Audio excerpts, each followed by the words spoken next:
What is up, everyone? We are live here on the Warzone Sports Network talking about topics that you guys want to hear us talk about and that what we want to talk about. Because we got the time, might as well do it. The NFL has been pretty quiet today, other than the Aaron Rodgers situation this morning. This story just keeps unfolding, Joe, and I don't even know what's going on at this point. It seems like from the Packers' point of view, they want to keep Aaron Rodgers, and they're trying to figure out a way to keep Aaron Rodgers on the team, and it seems like an at all costs type of situation, even if Rodgers isn't really happy with it. From Rodgers' side, he's kind of saying, if you guys aren't going to give me $50 million, or even more than that, maybe $52 million to play next year, I don't want to play for y'all. I ain't about it. But also, Rodgers wants them to retain a good roster while he takes $50 million. So, Aaron, please clear it up for me. Joe, do you have a better understanding on this at all? What's up, Boda? No, I don't. Tony and I talked about Aaron Rodgers the other day, and I told him I don't see Aaron Rodgers going to any other team. And 50, and I've always, like, for the last couple of years, I've always talked about the quarterback salaries and how much they're making, and I already thought it was ridiculous. And now he comes out and goes, I want $50 million to play for the Packers, and the Packers are already in salary cap hell. And I think when we brought it up in our little group chat, that Tony was like, well, maybe it's Aaron Rodgers just outpricing the Packers so he can finally get out of it. But then, what's his name, Gradunski or whatever, how you ever say his GM name, has come out and said, I haven't promised to trade him. Yeah. This is just ridiculous. This is like, I don't know. It's becoming like the Kanye and Kim relationship of the NFL. And it just, at this point, I don't care. At this point, I stopped caring about the Aaron Rodgers news. Like, either get rid of him or retire already, or just shut up, Aaron Rodgers. Like, everything that Aaron Rodgers, like all those posts about, like, Aaron Rodgers posted another thing on Instagram. I'm like, I don't care. I'm not gonna go read it. I don't care. I'm done.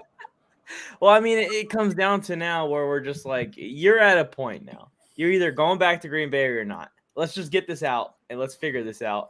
I know Davante Adams is probably even more pissed off than us because his whole future is like hanging in the balance of the Aaron Rodgers conundrum. We saw David Bakhtiari, one of his best friends and teammates, post up, oh shit, here we go again. Like, I wonder what he's talking about, because they're going into another offseason where everyone on the Green Bay Packers roster doesn't even know who their quarterback is going to be, and the person that's in the air is an all-time great level talent on the field. But I was doing some math because I was going to make a TikTok about the off-season scenarios that the Packers could have, and if they do trade Aaron Rodgers, he will clear up $40 million in cap space, which they're already $38 million in the hole. And if they tag or sign and trade Davante Adams, and if they trade or cut Zadarius Smith, they can gain out of the hole like $60 million, and they can probably gain at least out of those three first-round picks. You got to do it at this point. And, yeah, the roster's not going to be what it's been over the last years, but if you trade out some guys, get some young talent in first-round picks over the next couple of years, give J-Love some kind of weapons. A receiver that I was looking at for them that would be perfect is an Allen Robinson or an A.J. Green, a veteran guy that can kind of bail him out of situations if he's ever in bad scenarios. Try and get Allen Lazard or one of the receivers that are free agents to come back as well, and just give this kid a team to where you can at least determine whether he's the guy or not, and then go from there. I think that this whole Aaron Rodgers thing is just too much for them to overcome this offseason. They barely overcame it last offseason. Now you're $40 million in the hole in cap. You got a quarterback demanding $50 million and a receiver demanding $30 million. How? How does that work without gutting the entire roster but those two players? And Afix just said Aaron is worth all the money he wants. But the question is, even if he's actually wants $50 million, I bet he just threw a number out there that the Packers can't match, so he gets traded. Is Aaron Rodgers worth $50 million? Is he? Like, that was the theory too. He's not bringing Super Bowls in every year, right?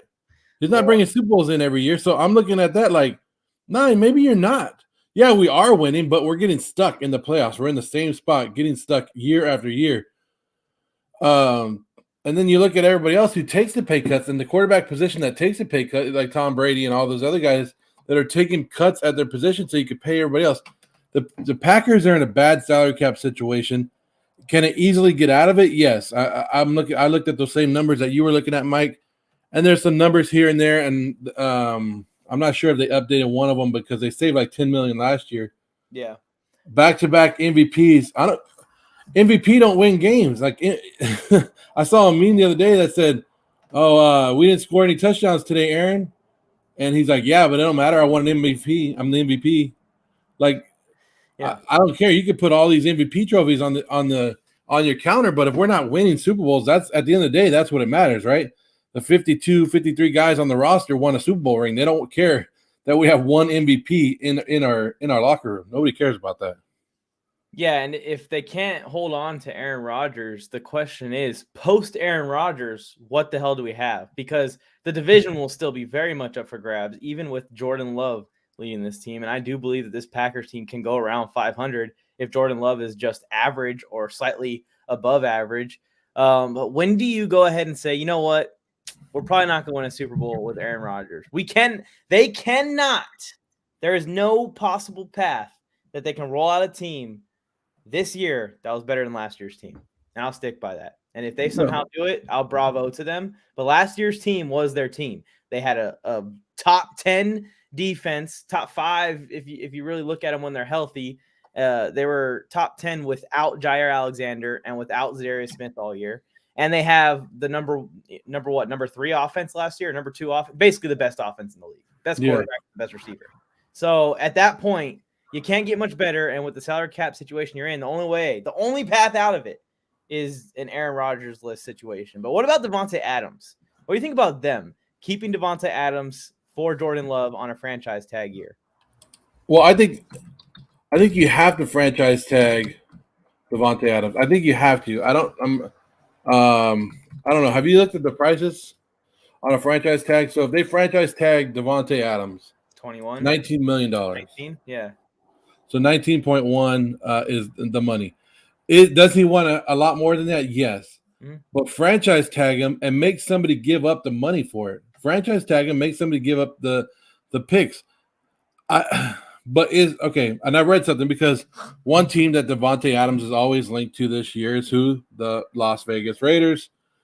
Why not? Because Davante Adams, Derek Carr, best friends, college teammates.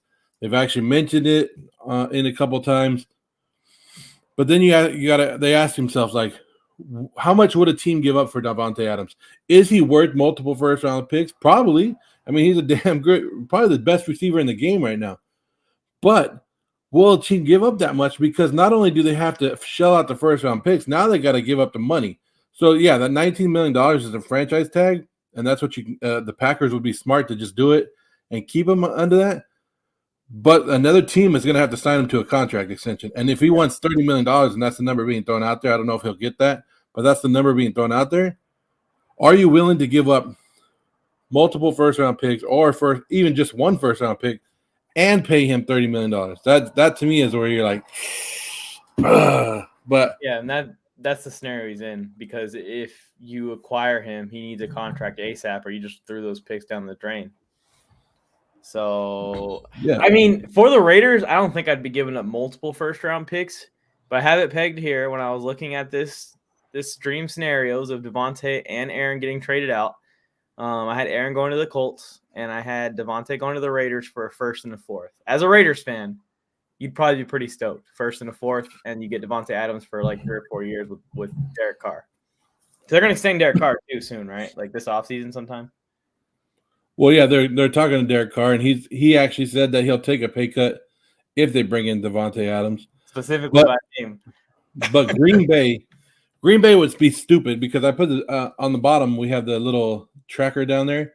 So the NFL franchise tag deadline is the 8th of next month.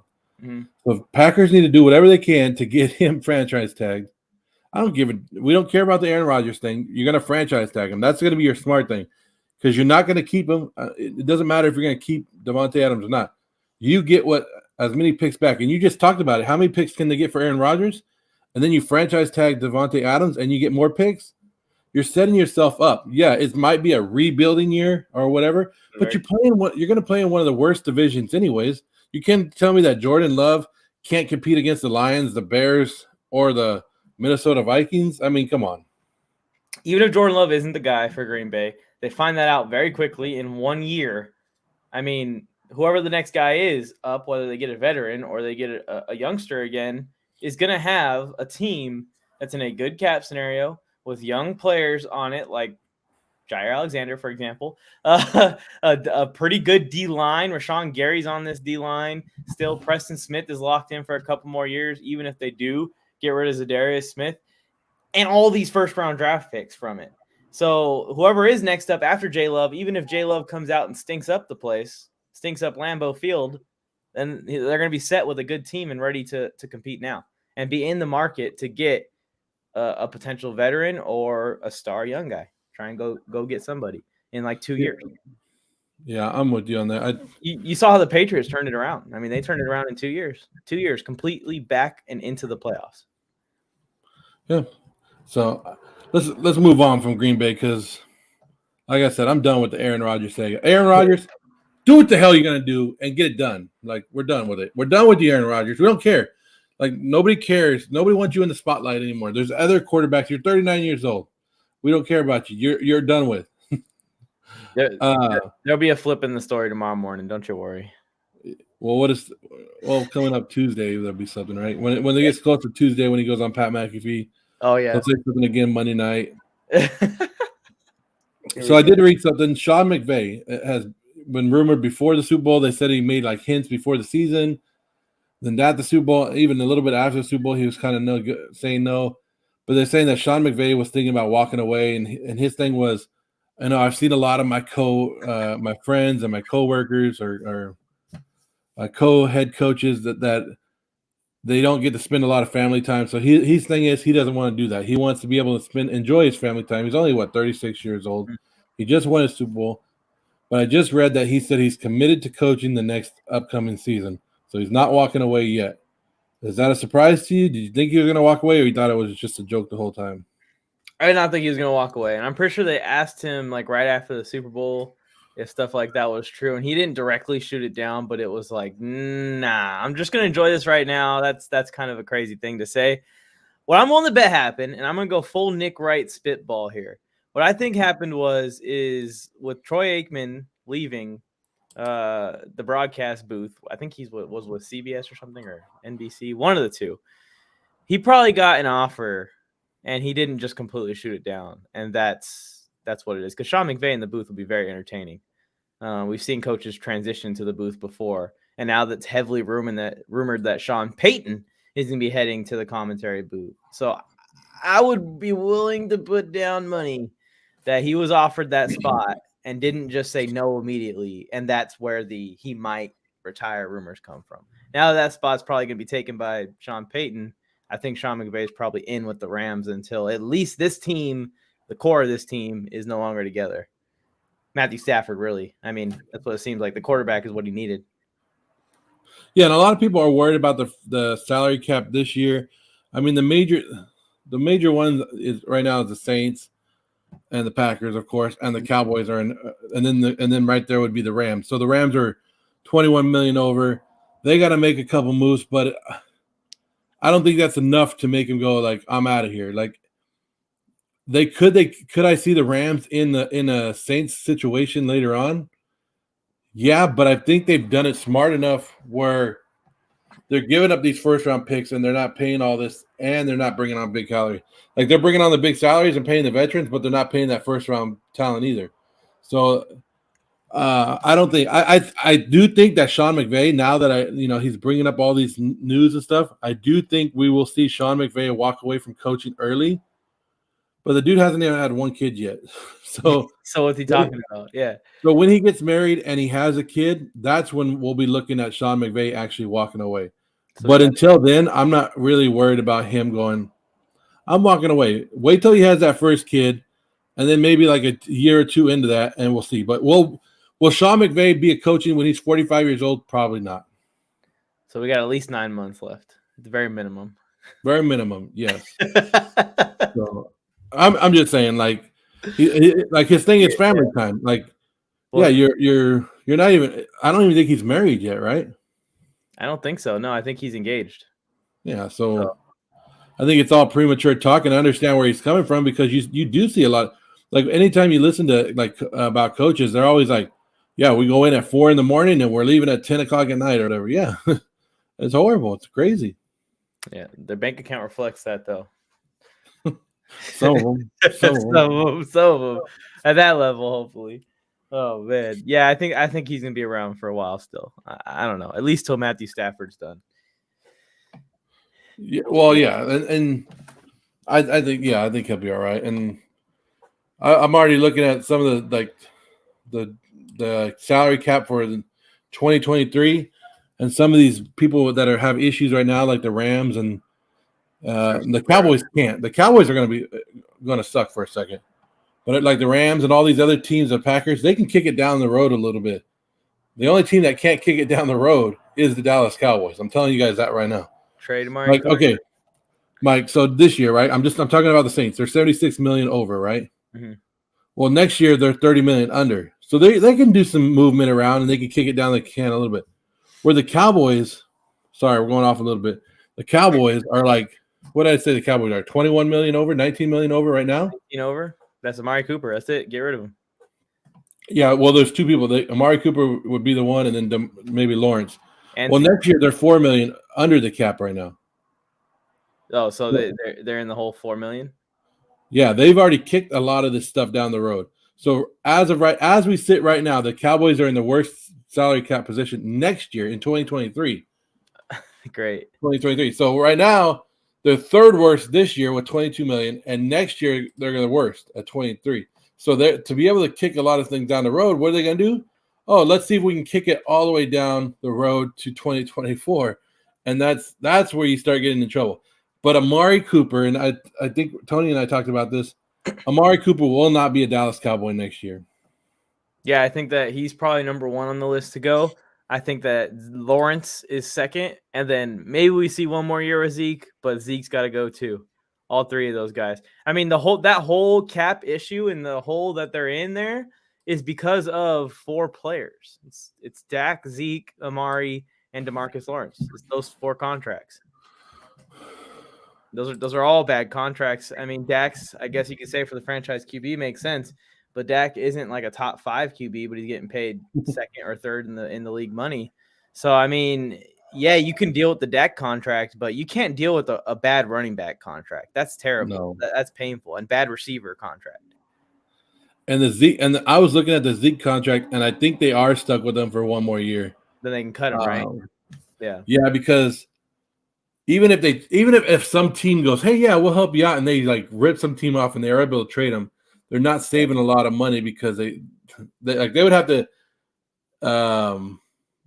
like get them to restructure some badass way before they send them off. And if I'm Zeke, I'm like, no, not doing it. They would have to send and pick for nothing just to get him off the book. Yeah, Zeke. So, but next year is when, when they would be able to cut him and actually save money. But yeah, he's under contract until 2026, right? He's going straight to the Houston Texans. Straight to him immediately. Yeah. Hey, I heard you guys like paying old ass running backs. Well, I know in baseball you've seen those deals a lot where they're like, they find a team with good salary cap and they're like, hey, we'll give you this extra player, you just take our bad salary cap. Football, you really don't see it, but eventually there will be a team that goes, hey, yeah, we'll take Zeke and we'll take his contract, but we also want a first round pick or some weird crap that they help out. Which is saying something. And then the meme warriors on the internet are going to go crazy. Zeke got traded, and they had to give away a first-round pick with him to get rid of him.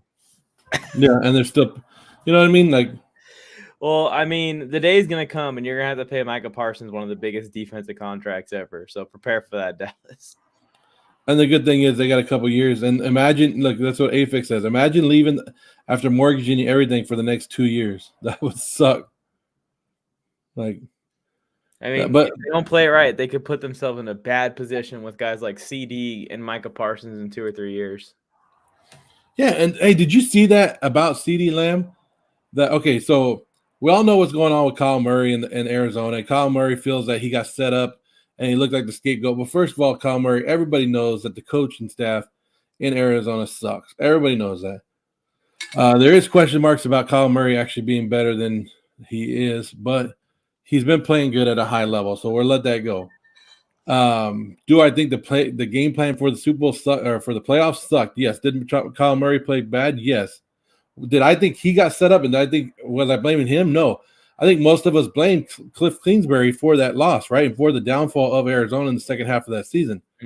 Anyways, Kyle Murray has asked for CeeDee Lamb to be on the Cardinals next year. Like one of his, I don't know. It's all these rumors out there, but he's like, they're saying that he's asking, like, I want CeeDee Lamb on my team next year. And then the Cardinals are trying to think about it. Well, CeeDee Lamb has come out, according to rumors, and said that he wouldn't mind playing for Cardinals if he doesn't, but he'd love to stay with the Cowboys, but wouldn't mind getting traded to the Cardinals.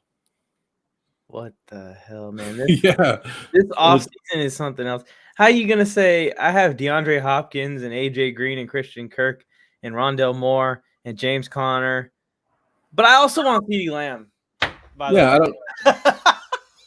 I have 4 great wide receivers, but why not bring me one more? Because that's the problem. My problem is the receivers. No, you need a running back, dude.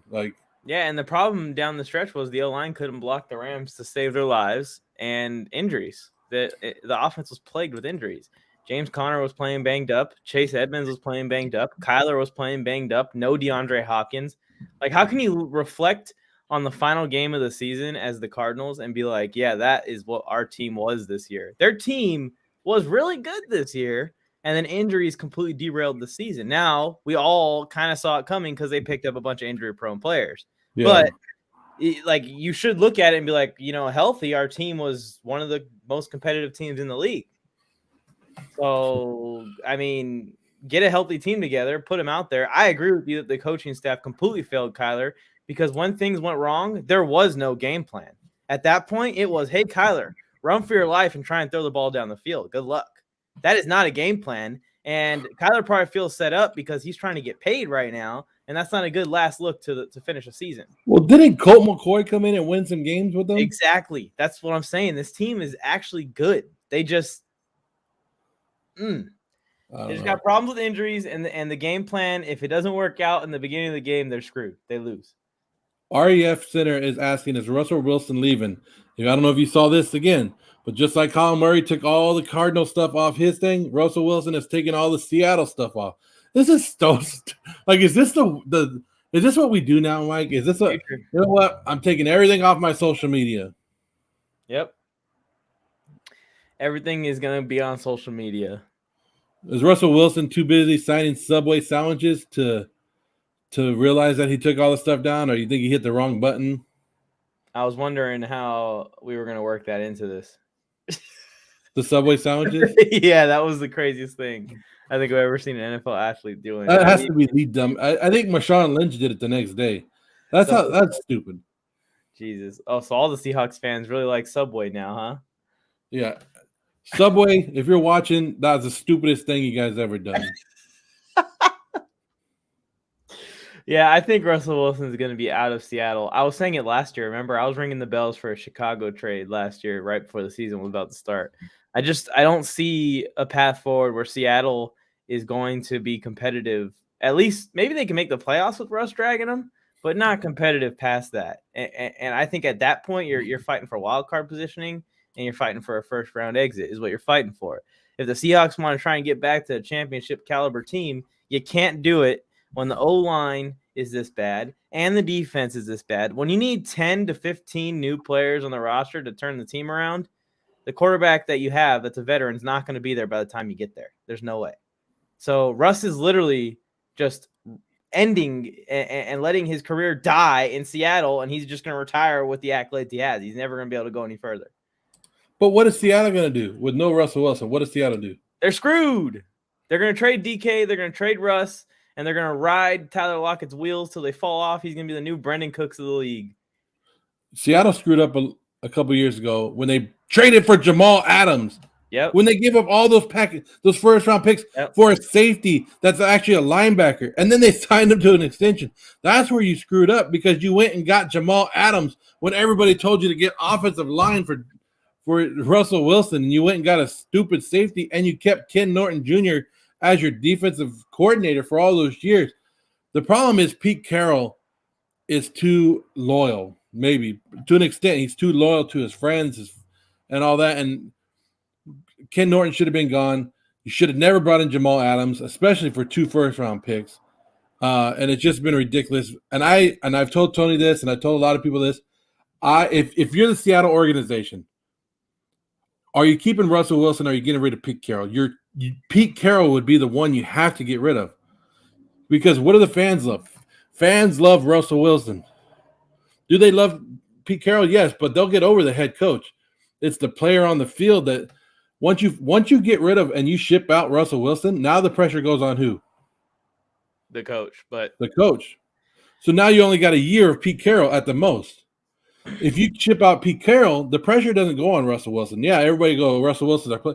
But it doesn't matter if Russell Wilson and them have a bad year the next year. Russell Wilson can at least play for 3 or 4 more years, and people are okay with that.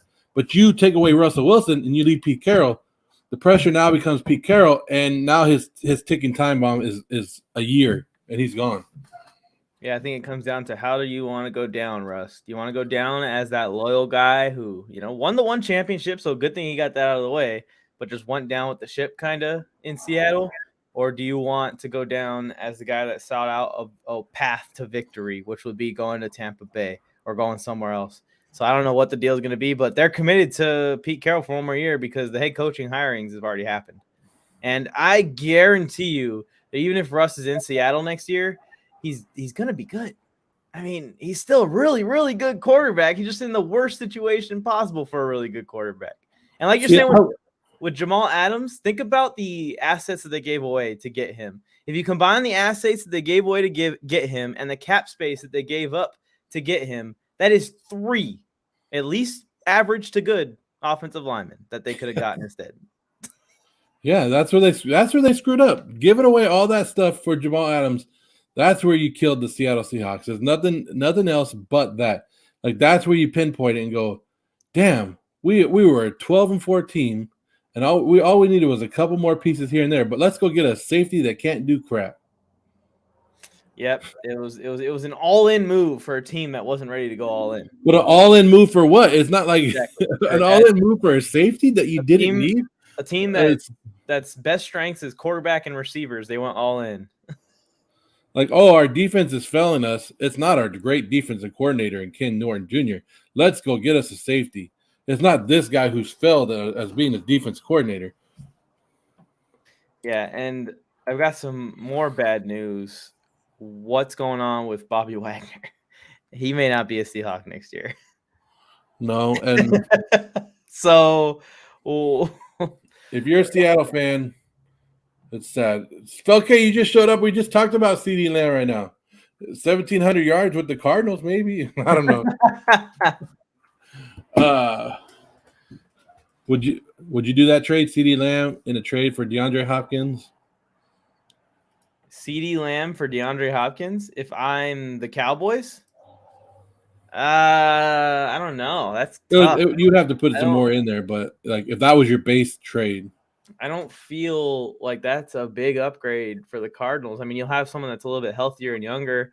I still think that when you look at caliber-wise, DeAndre Hopkins is a better caliber wide receiver until I see him play bad. The last time I seen him play, he was playing at the highest level in football, and literally only injuries have brought him down that step. So who knows? Is Hopkins done? Does Hopkins have one more 1,600-yard season in him? Because if he does, he's going to do it with Dak Prescott. They're going to throw it 40 times a game there in Dallas. But then the Cowboys are in another spot where now they have 2 bad wide receiver contracts on their books. And then Afix is asking if Bobby Wagner is a free agent. He's not a free agent. He will be next year, so there's just rumors they might trade him on the can. But he has a big salary cap hit, right? The Seahawks don't need help with salary cap as of right now. As of right now, they can make a couple moves and they'll be all right. But if they were to cut Bobby Wagner, they would save let me see right here. $16.6 million. And how much is So it? he's 32 years old, and you got to wonder what it's just basically they have to make a decision on him, is what Mike was saying earlier. Yeah. Right now they're 34 million over the cap, so right now they're good. But if it comes down to a pinch where they can get a better linebacker, and then they go, "Hey, we dropped Bobby Wagner. He's kind of old. We all know how great he is." But it comes to a point where great players aren't as good anymore, and they're not worth the $16.6 million. Yeah. So say they find somebody, they get it, and they go that way. They need the money. Hopkins is washed. He's injury prone. Yeah, Hopkins is getting to the point where I'm talking about like Bobby Wagner. Yeah. And it sucks because every player gets to that point. And when can you tell? Like, it's hard to tell a player that they're getting to that point, and it's hard for the organization to make that decision because a lot of people can see the player downgrading or degrading just a little bit, but all of us are like, "Well, it's Bobby Wagner. It's Bobby Wagner," and you remember their great stuff, but then you look at him like, "Dang, it is Bobby Wagner," but he's not Bobby Wagner. Yeah, in the same breath, I want people, especially people like you, Phil K, to not be disrespectful towards declining athletes. Let's remember the reason why they're declining. The reason that Bobby Wagner's play is declining is because he was a freaking tackle monster for 10 years. The reason DeAndre Hopkins is declining is because DeAndre Hopkins was 150 to 200 targets a season for 7 years, taking all these hits, getting all these catches. So show some respect as you call him washed. All right. I just want you to say that. And when does a receiver get old, Mike? Like, when do you consider a receiver old? 31, 32. That's the end. That's the beginning of the end. So DeAndre Hopkins is 29. Yeah. Really, really good players can stretch it to 30, 31, 32. And I remember it used to be as soon as you hit 30, like this is how old I am, Mike. As soon as you hit 30, players were done, right? That's when you started looking at like, oh, damn. Now it's like quarterbacks can go till 35, 36, if not longer now. Like Aaron Rodgers, 39. Tom Brady was, 44, 45. Yeah. It seems like quarterbacks, because they're not getting hit as much, are lasting longer. Mm-hmm. It seems like offensive linemen are kind of sticking around for a little bit more. But the main guys and cornerbacks are like defensive backs because they can move around from corner to safety when they get a little bit older if they lose a little bit of speed. But it seems like running backs still are having like 4 years prime, and wide receivers, some of the wide receivers, like you said, once they hit 31, 32, like, but then again, look at AJ Green. We all thought AJ Green was done. And he kind of rejuvenated his career this year. He's like 32, I think. So he's like at that cliff where it's just going to be like you're out the league in a couple years. And then Afix says 31, 32, unless your name is Jerry Rice. I just saw a thing on TikTok the other day about Jerry Rice when he was playing for the Seattle, and he was still burning people. Exactly. That's what I'm saying about this LeBron James, Michael Jordan debate. No one wants to talk about longevity when we talk about that debate. No. My thing is, like, even okay. The problem is, and this probably is the biggest issue with athletes that are going downhill, right? Not in the prime of their career anymore. The problem is, it's in their head. Like DeAndre Hopkins, could DeAndre Hopkins still dominate the league or still be a good wide receiver for the next 7 years? Yes. But he's going to want to be paid as a top wide receiver for the next 7 years. Yeah. And that's where the issue comes in. Like, hey, I'll pay you as a top wide receiver for the next 2 years, but once you start declining, your salary starts declining. And that's where the players and the teams butt heads, and that's when the player falls off because eventually the player continues to think he's up here, but you have to take that.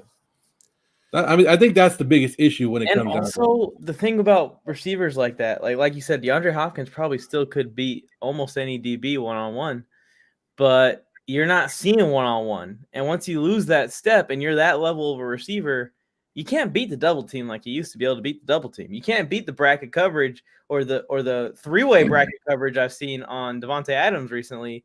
And Jamar Chase. Jamar Chase is the second receiver in like the recent time since I've come home that I've seen get triple covered.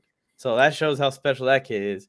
But when you get to lose that step, you can't really go against three defenders like that. But if you take a pay cut and you go and say DeAndre Hopkins goes and plays alongside Jamar Chase in Cincinnati, like you may see him start to succeed a little bit more. Or say he goes to Vegas after you guys get Devontae Adams and plays along him. Yeah, because he can still win the one-on-one. Yeah, but that's the hardest thing for players to do, is to realize that they're not the number one guy anymore. Yep, to accept that. That's why Larry's career was so long. He accepted that. I'm going to be a 50-catch guy, and that's what I'm happy with. I'm going to be a slot receiver now. You think the Raiders should run it back and get a better secondary? I mean, you can only be improving. I don't know what that means. I don't know what it means either, but they've improved. And I don't know if anybody's been watching, and probably you guys, I know Mike does because Mike's a football guy. But if you see this, and my thing was, when Josh McDaniels got hired, I'm not excited about it, but I was wanting to see the coaching staff that he's put together, and the coaching staff that Josh McDaniels has put together has been amazing. And Gus Bradley is Gus Bradley. Who was the defense coordinator last year? I can't remember his name. It was Gus Bradley. You guys had Gus Bradley, yeah. Yeah, he's gone, right? So the coaching staff that the Raiders have brought in looks like it's going to be more blitzing, more crazier. Like they're going to use the guys. And they got Nate Hobbs right there as a quarterback. And with Josh McDaniels' connections and some of these guys, I think they're going to be all right in free agency. We'll see how it goes. Yeah, I mean, it's going to come down to free agency for you guys. I feel like there is some work that can be done on the O-line, a little bit of work in the secondary. But I don't know. The Raiders, it's hard to say. It's hard for me to even say any good things about them. But you just got to keep feeding in and keep adding players that go off that heart.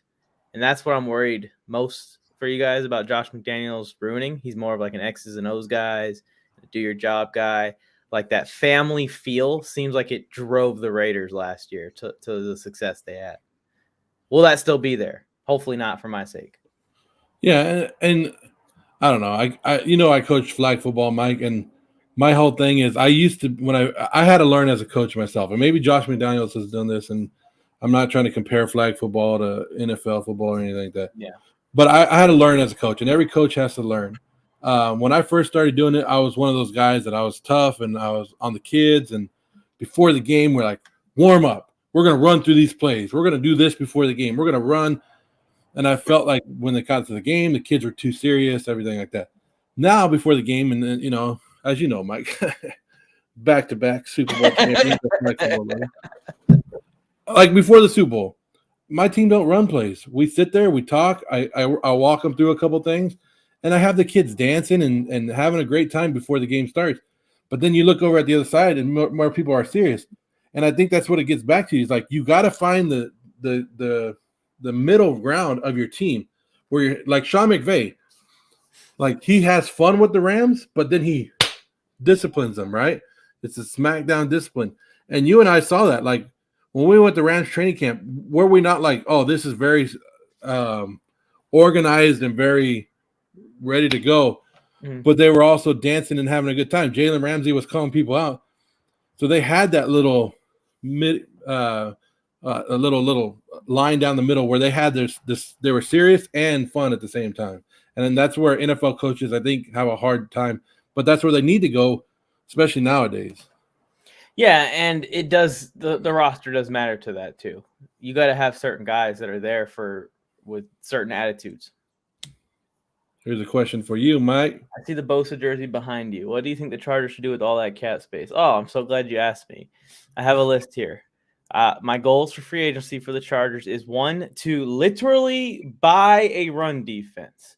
With restructures, cuts, trades, and all that, the Chargers can realistically have $85 to $90 million to spend. There is no excuse for us to roll out a shit run defense again next year. Buy a run defense, number 1. Number 2, right tackle, and then number 3, with whatever's left over from there, whether we keep Mike Williams or not, start stacking this thing. Stack this roster up. Start signing best player available at positions and just get him in here. Get him in the building. So that's what I was going to ask. Do you want Mike Williams back? I do. I've decided on wanting Mike Williams back, but I'm okay with not having him back if the appropriate things are done as far as just replacing those targets, because Keenan can't take Mike Williams' targets. He can't do it. He's 30 also. So You can't just go, all right, yeah, Keenan and Palmer, you split Mike Williams 100 targets 50-50. That's not going to happen. We need another guy. You want linebackers or you want D-line? Both. I want to see three. Like top 5 of the market D linemen added to the team and linebackers. So there you have it. I did the math. He wants to see money just spent. But you got to remember, you can't build your team through free agents either. Well, we have our core already. If we sign these 3 free agents, Hassan Reddick, Akeem Hicks, Devondre Campbell, with Joey Bosa and Derwin James already on the team, run defense is fixed. Now we can worry about the next problem. Do you want a tight end? Not necessarily, but if Mike leaves, I'm open to the Mike Gesicki thing. Because this is one of the I would say the tight end position is one of the deepest in free agency right now. Yeah, I'm open to both Njoku and Gesicki if we lose Mike Williams. Now, if we keep Mike Williams around and Parham's healthy, screw it. Parham and Herbert have a good connection. Herbert's our star player, so trust him to be able to work with a little bit less, so that way that we can be sure that Rex Burkhead doesn't have 250 yards on us next year. I can't do that again. I can't do that.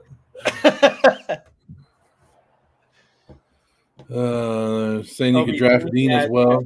Another guy, Jordan Davis, is a guy I like in the draft, but the Chargers, honestly, with that first round pick, can't use it to kind of go more all in. I'm okay with them trading that pick if they have to. I'm waiting.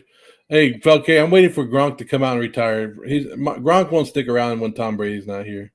He's leaving. Here's what I got for stacking the roster with our extra money. Cornerback, Jason Verrett's on my list. Tight end, David Njoku. Tight end, Mike Gesicki. Running back, Leonard Fournette. Like, this is what I'm talking about. Once we get to where we're in a good spot, like, let's start bringing in the championship caliber guys. Especially a guy like Leonard Fournette. I would be so happy if we got him with some of that extra money. Who do you think the Cowboys will keep? Gallup, Amari, or Wilson? They're gonna keep Gallup and Wilson. You know that. Yeah, we've already talked about this. Amari Cooper's gone. There's no way they're able to keep him unless he's taking a big salary cap. He's gone. I hope the Cowboys don't think that they fixed the defense. Like, they got them to like above average. They got to do more work. They let Amari Cooper go and they draft a receiver in the first round. I'm already gonna be shaking my head at Jerry. Did you see somebody posted who's a better cornerback, Darrelle Revis or Trayvon Diggs? And I was like, you got to be kidding me. That's how crazy. Like, it had to be a Cowboy fan that made that post. That's how dumb Cowboy fans are. Like, Diggs, yes, interceptions, amazing, but he is not all that. Like, you need to build more around that defense and contain him just a little bit. But, God, I saw that and I just was like, this was made by a Cowboy fan who does not watch football or never watched football in his life. Diggs can't even be compared to a guy like Tre'Davious White yet. Tre'Davious White's not even a generational talent. He's just really good cornerback. I couldn't believe it when I saw it. Is what, a top 3 all-time level guy? Yeah. Craziness. Chargers and Bandits. No. Yeah, Bandits.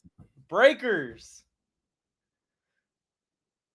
That's a good transition. I saw that Gronk comment, Felke. Gronk is a free agent also, so the Chargers could just sign him. They don't have to trade for him. But, yeah, you want to go to some USFL talk? You've picked the team officially. I've already started to hate on the team that you've picked on TikTok. And it looks like we're just never going to root for the same teams in football. We root for the same team in baseball. We could be happy about that at least.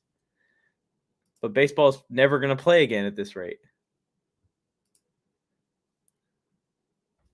Yeah, I know. That's why I was talking about that, Luba. I was saying that we should go ahead and get some defensive players if you want to rewind and check out that part of this conversation. You get some breaking news over there? Yeah. I was talking to Ian Rappaport right now. Oh, snap. No, I'm just kidding. Okay, so Mike, you got me into the USFL stuff, and I wasn't going to do it. I was telling you that I don't want to do it because they didn't put a team on the West Coast. They didn't put one in California. Okay, and first of all, I hate all these people I hate TikTok. Like, okay, I put a post up there, so I was like, hey, I'm gonna go find a team, kind of like what you did. I said, hey, the new league's coming out, USFL. Which team should I pick? I'm leaning more towards the Bandits. And all these stupid idiots, Mike, are commenting on there. Well, it's not a new league. Okay, when a new Batman movie comes out, is it not a new Batman? Right? It's a new league. Like, they aren't going, this is the 5th season of the USFL, just 27 years or 30 years later. No, this is a brand new damn league.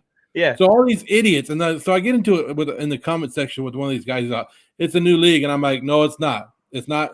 It's the inaugural season, the first season. It's a brand new season. It's not a continuation from 1986. And he's like, why are you mad? Because you came to my comment section to bring that stupid shit up, and now I'm going to knock you back down because it's a new league. You should have told me which team to go for. That's what I was asking. Yeah. I'm sorry. So it's a new league, everybody. Yes, they have it's the same name that they had back in the day, but it's a brand new league, first season, USFL. And I'm telling you, Jordan Ta'amu is my guy. And I was wondering where he was going to get drafted to, and now that I'm looking at it, and I know that you want to go with the New Orleans Breakers. Is that what it is? The Breakers? Like, really? Come on. Is that is that what they do? It's cold in here. No, I think I made up my mind. I think Tampa Bay, the Bandits. We're the Wet Bandits, Mike. The Wet Bandits. It's like the USL version of the Raiders. Yeah. And I don't like rooting for Tampa Bay, but my thing is I like to take the best quarterback in a league that needs quarterbacks and a league that needs help. And that's where I'm going. I'm probably going towards the Bandits. So, Luba, me and you, Bandits. Yeah, but they haven't told you guys yet that Jordan Ta'amu is very overrated, and the best quarterback fell all the way to 8, where the Breakers got Kyle Sluter, who has NFL experience. Oh, yeah? Ta'amu has XFL experience. Next level right there. Next level. Oh, man. Asking from a Charger fan, is the Chargers D-line good? No. Not good. That's why I think the Chargers could make a mistake. There's talks of us either extending Uchenna Nwosu or franchise tagging him. I don't like either. But yeah, Kyle Sluter, Ta'amu, Shea Patterson are the 3 QBs that I think are going to be really good for that league. What's your favorite team name out of all of them? The Breakers, the team I chose. Breakers? Yeah. The Maulers sound pretty cool. The Maulers are pretty cool. I already told everyone I'm not putting on orange. Orange is off limits. Oh, Eli Rodgers is the wide receiver now for the Tampa Bay. That's what I was about to bring up is that Tampa does have a good receiver QB duo. They have probably the best receiver in Eli Rodgers so far that we know of in the league. Just trying to go through it real quick just to see if I see any other names that I kind of realized. But and you know who the head coach is for the Bandits? Who's the head coach? Todd Haley. Oh, yeah. Unlike your New Orleans Breakers, who have what? Who's their head coach? Larry Figueroa. Yeah, he's not as well known, but that's the best guys usually, is the unknown guys.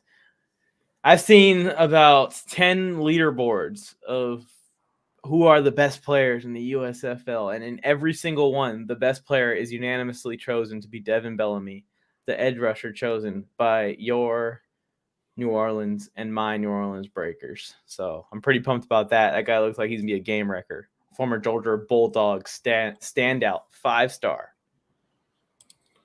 Yes, the Bandits are great, but they're better than the Chargers. Hell yes, they are. No. Imagine if the NBA had competition like USFL. WNBA? Okay. The biggest competition of the NBA is college, yeah, and they own that. Same thing with Mike on the mic doesn't like the Bandits. No, he doesn't. Mike is a Breakers fan through and through. Yeah, I put a post up. Did you see it where I said that the most overrated quarterback was Jordan Ta'amu, and I found his one interception he threw in college and put it on there? Yeah, I'm going through that one right now. Okay, and here's another one. Like people were like, the Philly Stars. Okay, how stupid is I don't know, maybe I'm wrong. But you're saying you're the Philadelphia Stars and you're using a star as your logo.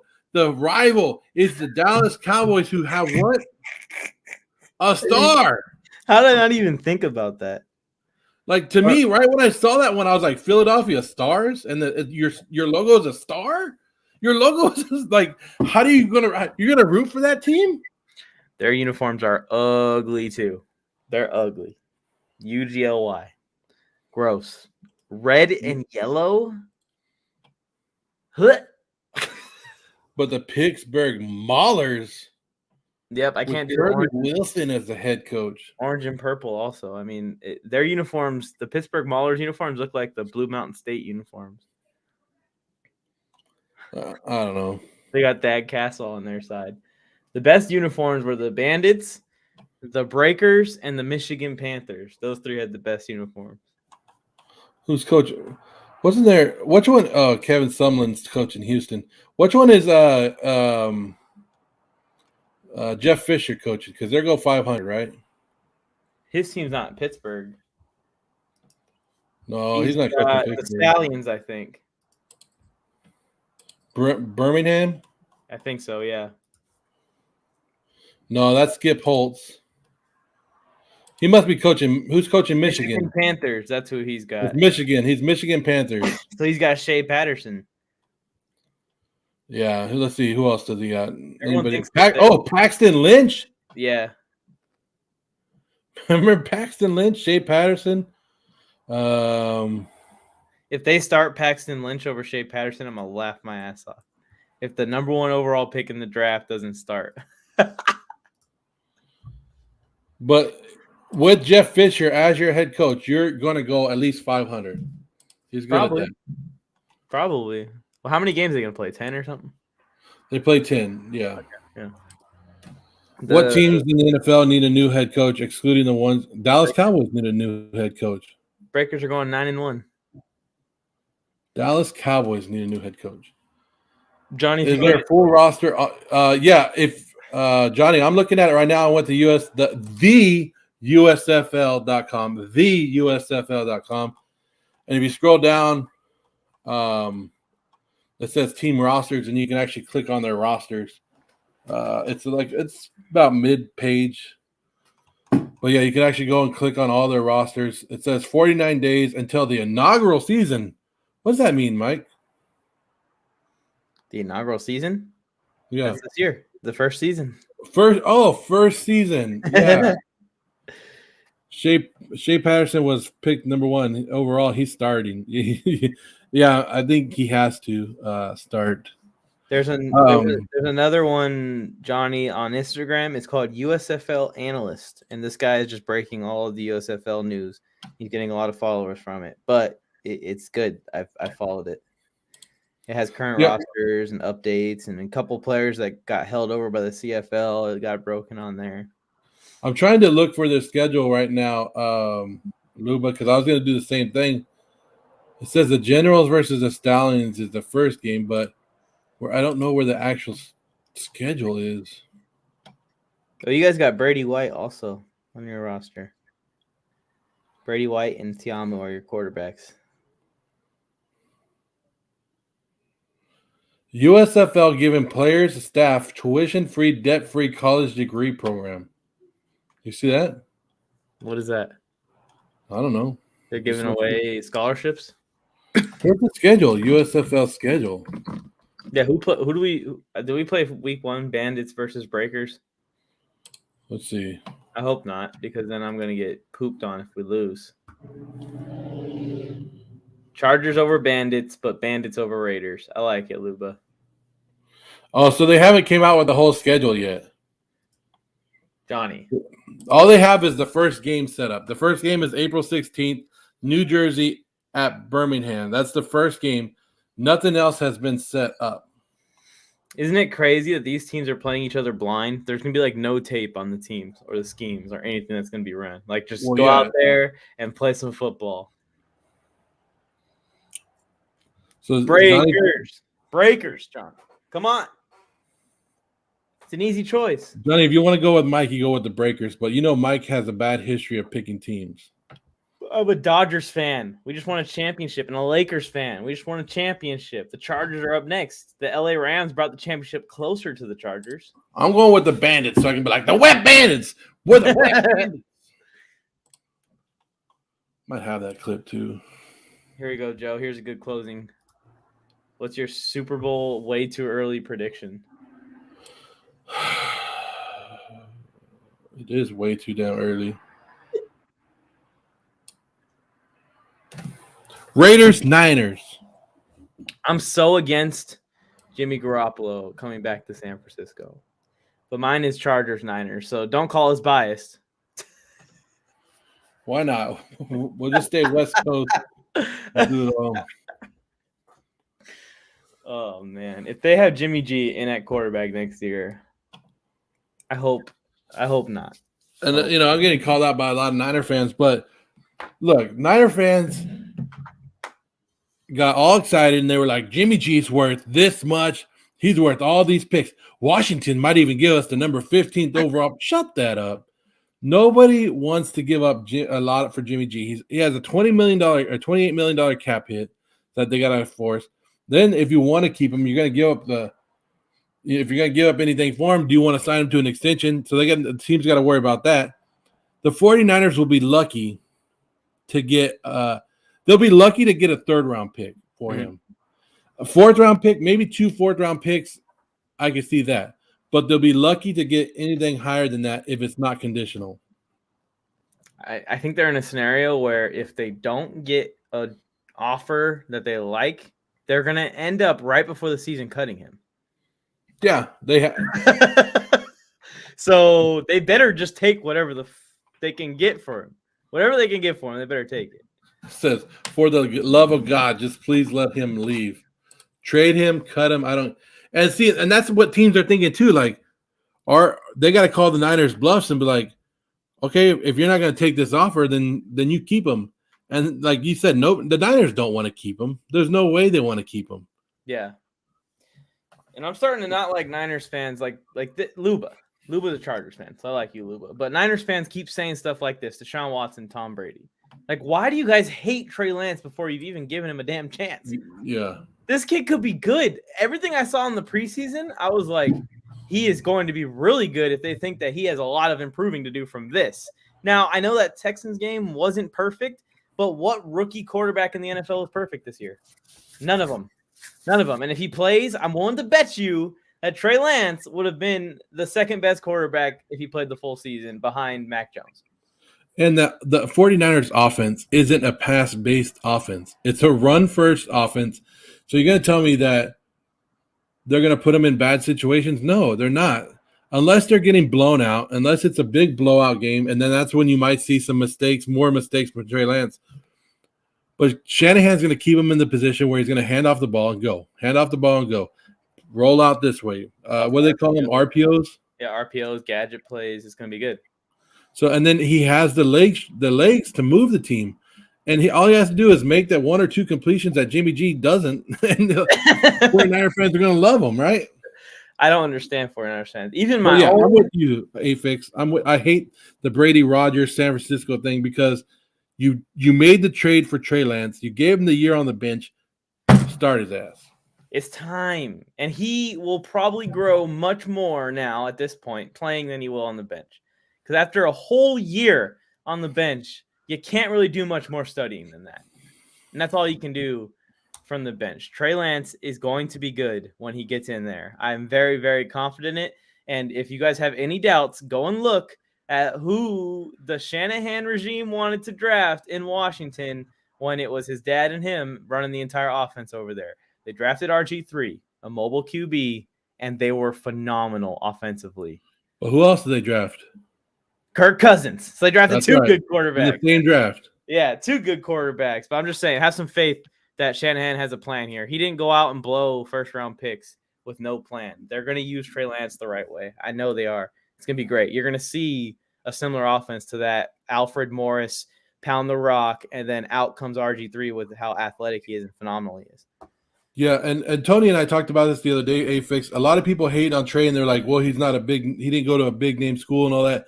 But there's a lot of players that didn't go to big-name schools that have been good. Have you guys checked out the 2022-23 Chargers schedule? Actually, Mike and I have. And we were talking about it earlier today. But yeah, it should be a little bit lighter than last year, especially for the AFC West opponents. They're not as crazy. And what do you got? Jacksonville coming to town, Mike? Yeah. What do we say? There's some easier opponents for the Chargers this year. We lost to the Texans, so I'm not even worried about freaking schedules. I need to see this free agency pop off. I need them to go nuts. You need to put Staley's timeout hands in his pocket. If Tom Telesco and Staley don't bring in a bunch of talent, there's gonna be a timeout in the form of a 2-man Charger fan base riot outside SoFi for the first game.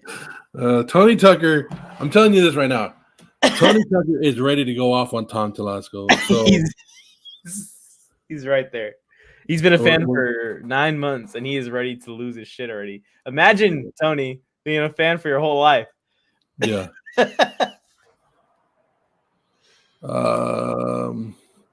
Brady, Big Ben, Gronk, and potentially Aaron Rodgers all going to retire in the same year. Yeah, can you imagine the Hall of Fame ceremony in 5 years from now, Mike? Gee, yeah, that's true. I didn't think about that. Big Ben's like, going together. Screw you, Brady. You had to go out the same year as me. The best Hall of Fame class of all time. Well, has Larry Fitzgerald officially retired, or would he count as last year? I'm not sure. He might be included in that too. Because he hasn't really officially he retired. Thought about coming back, I think, for the playoffs for the Cardinals. Or is it 5 years from the last time you play?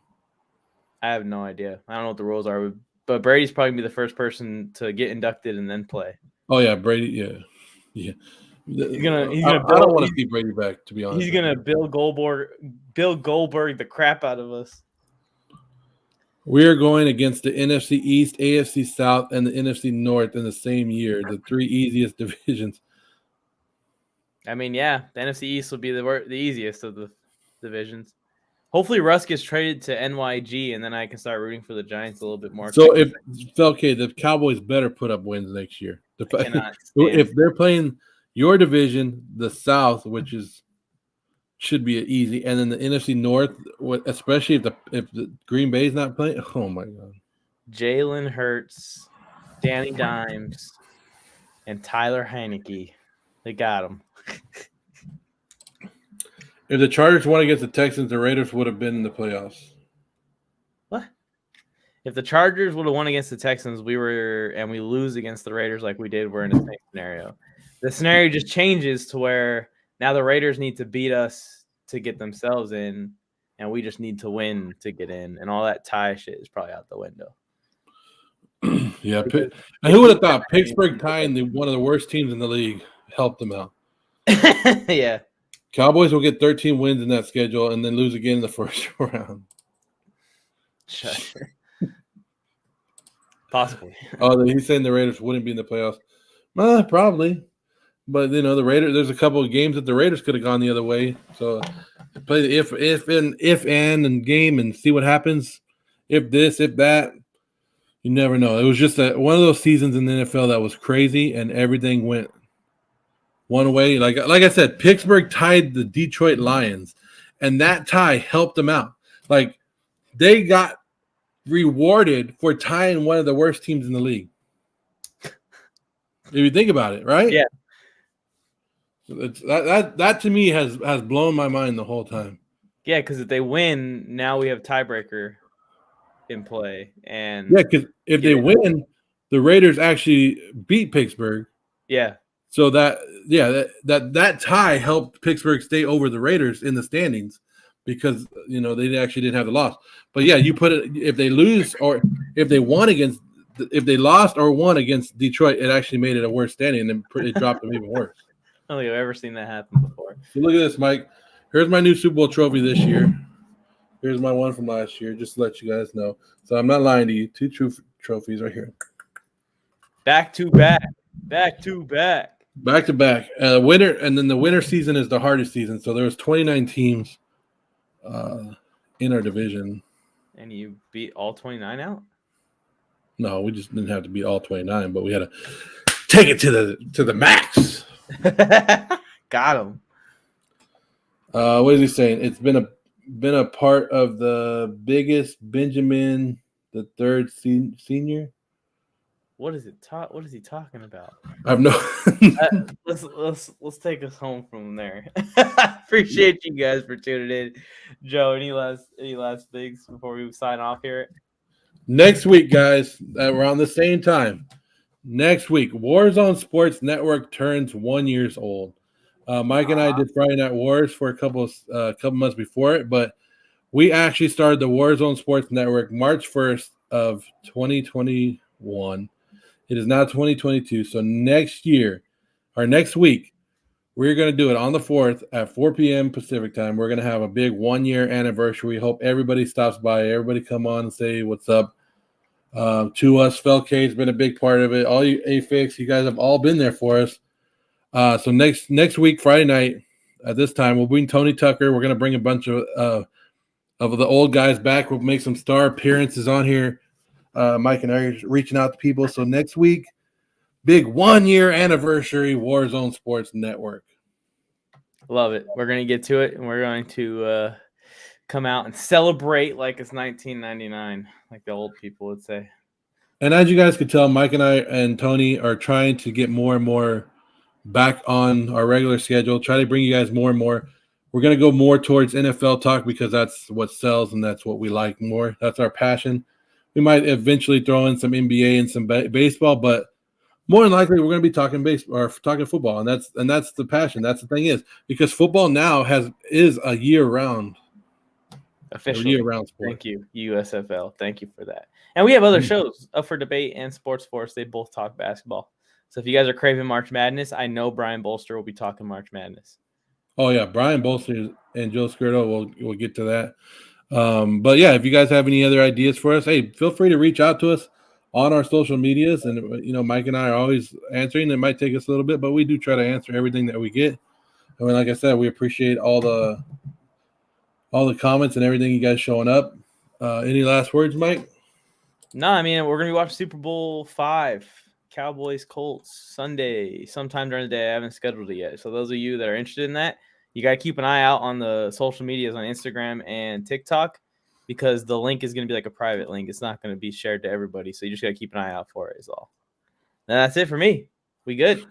Every time you go, when you're talking sports, you have to be ready to go to